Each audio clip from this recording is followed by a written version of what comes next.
role, and that's why we chose to incorporate it into this workshop, because we realize it's really not a small thing. Absolutely. As a personal trainer, I've had so many people say, well, I'm doing all this. It's like, what are you putting in your mouth? You really can't out-train a bad diet. And I had the fortune of growing up where everything was homemade. We cooked everything. And in the mornings, on the weekends, we did family breakfast, family dinner. So it was definitely a way that we all kind of got together, learned some really great life skills. And to this day, I really value going home to have that structure. And I know not a lot of people have that.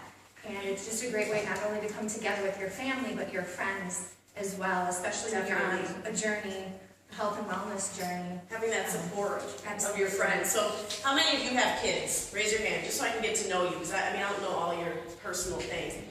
Raise your hand if you live with someone else in your home. Raise your hand if you live alone. Okay, so ladies who live alone, I'm curious, do you find that it's harder to cook, maybe because you got to cook for one, or is it easier to cook? Okay, because maybe you don't want to have leftovers, and you don't, but okay. Okay, so let's back up. Let me tell you about the water. So the water just has a squeeze of lemon in it. The reason why we squeeze lemon in our water, raise your hand if you know why you squeeze lemon in water. Tell me your name again. Tracy, thank you. Because it cleanses. And it helps with the fat digestion. Okay, so digestion, and it's cleansing. Anything else? Because doesn't it have antibacterial or some kind of anti-germ qualities? Lemon, yeah, it's they use it for cleaning. If you want to make a natural cleaning solution, you can mix lemon with vinegar. So yeah, it's cleansing. Another reason, and I know that he would mention it. Do you know why they have the pH in Fitness Plus? Anybody? pH in Fitness Plus? Because it has to do with the acid-alkaline balance in your body, the pH in your blood. Anybody heard of pH? Yeah, so the pH in Fitness Plus has to do with the acid-alkaline balance in your blood. And the reason why you squeeze lemon in your water, so commonly, raise your hand if you would think that lemon is acidic. Okay, and raise your hand if you think that lemon is alkaline. So people are kind of shy, so I don't know who's raising their hands. But we typically think, it's so funny because lemon is actually an acidic fruit. It is an acidic fruit. But when we put it in water, it actually has the effect of alkalizing your body. So that means it's bringing your pH down. So when we get really high in our pH, that's your acidity. Those are the foods, your sugars, your white breads, your candy, cakes. Anything sugar is gonna take that acid level way high. Meat also is very acidic. Dairy is acidic. Okay, so if this is your first time ever hearing this, just know that the lemon in the water actually it leaves an alkaline ash. That's how they explain it. It leaves an alkaline ash behind each system, so it basically has the effect of alkalizing your blood. Anything to add to that, anyone? No, that was perfect. Good? That was right in my mind. I'm going to sit here and see. So I think a lot of times, we have this thought on food and what's acidic. And you hear, many of you, if we were really honest, at one time probably thought if you heard anything about it, fruits are acidic. Right. Citric acid, nitric acid, all the different acids. But actually those acids, in the stomach, they are alkaline forming. So they're balancers. So it takes, they're acidic when we take them in, and it takes the alkaline to neutralize them. But in the vice versa, foods like dead food, we talked about it before, cooking your food to death is like going to the cemetery trying to make friends and find a husband or boyfriend. When you kill the food, a la milk, a la cheese, when it's dead, then literally our body has to try to put life back into it. So acid reflux is from foods that have caused your body, dead foods that have caused your body to have to create more acids. Dead foods that now your body has to create hydrochloric acid and different acids to try to bring the food back to life. Yeah. So then that's when our body becomes acidic. When we're eating foods that are highly chemical, and then chemical acids cause a lot of chemical acids, a little different with chemistry. Chemical acids cause more acidity in the body. But when you have natural acids like the meats and the cheeses, it takes acid to break those down. Phosphoric acid, you've heard of gout, uric acid. So that's an excess buildup of acid due to breaking. That's like an acid avalanche. You start like an avalanche effect in your body, more and more acid, and that's what's really creating disease really in your body. So we're gonna move on from that. Okay, so actually we're gonna do a live food demo if you didn't get the idea here. So Alicia and I are gonna collaborate. I washed my hands, I really did. I actually washed them twice. I did. Okay, so the recipe that we're gonna prepare for you today is a massage kale salad. And this is one of the first ways that I actually learned how to eat kale, because I didn't really know how to eat kale. And your green drinks. Anybody else? While I'm gonna start massaging this kale. Alicia's gonna pour a little smidge of olive oil over it, and you guys are gonna raise your hands and tell us what you eat with kale. Or your greens. If maybe kale isn't your green of choice, what are some other things that you may eat, or how do you typically eat greens, or maybe you don't? Thank you. And I'm gonna take lemon. So if you notice on your page, kale and lemon are best friends. They're besties. Is kale more lettuce or more like, turnips, collards? It's more in that. It's a cruciferous vegetable, so it's related to like broccoli. So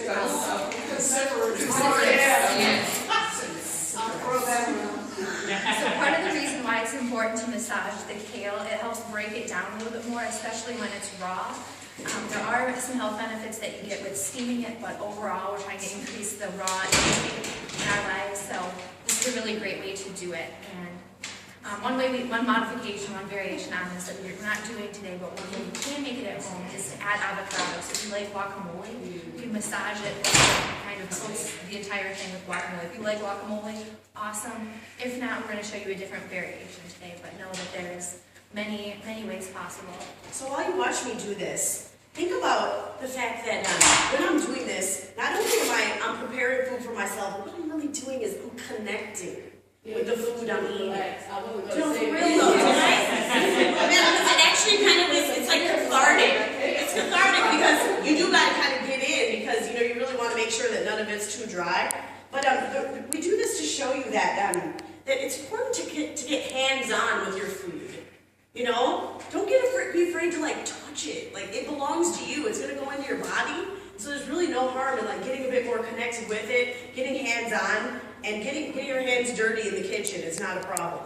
Okay. So and that just brings us to the idea of just taking the time to prepare your food. It really, a lot of the convenience foods that we're so used to, they're so depleted of nutrients. So when we think about preparing our food, we're thinking, it takes a lot of time. But in reality, taking 5 minutes to connect with your food, is really going to go a long way. So that was one of the biggest parts of our take home for you today, is just to see that and remember. And you might say, oh, I don't have the time to prepare good food. I don't have the time to go shopping.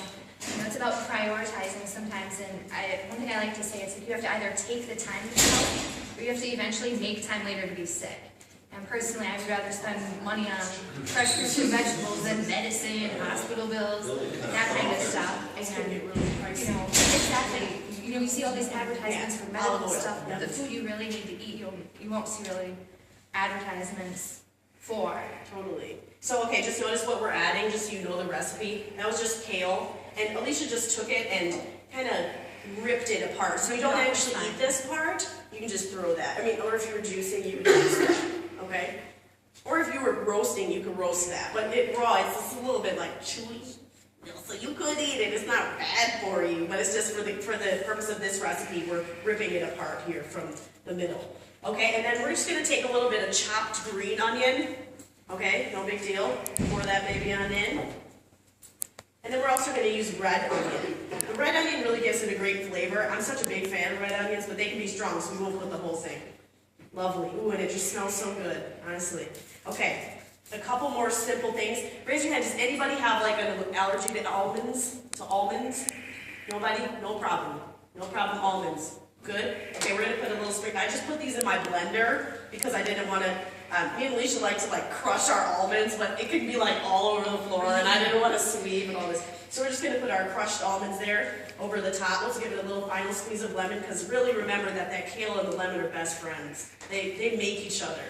They're really nothing without each other. And kale, I'm telling you, because they aren't. They're two super duper superfoods that partner very, very well together. So very alkalizing, you've got your greens, which are super alkalizing, and you've got your lemon, which is extremely alkalizing, okay? So let's take it, and Alicia's gonna season us up with a little salt and pepper.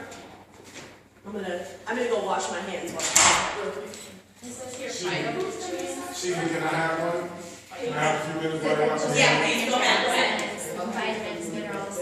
So raw vegetables are higher in nutrients because the more you cook it, the more that breaks down.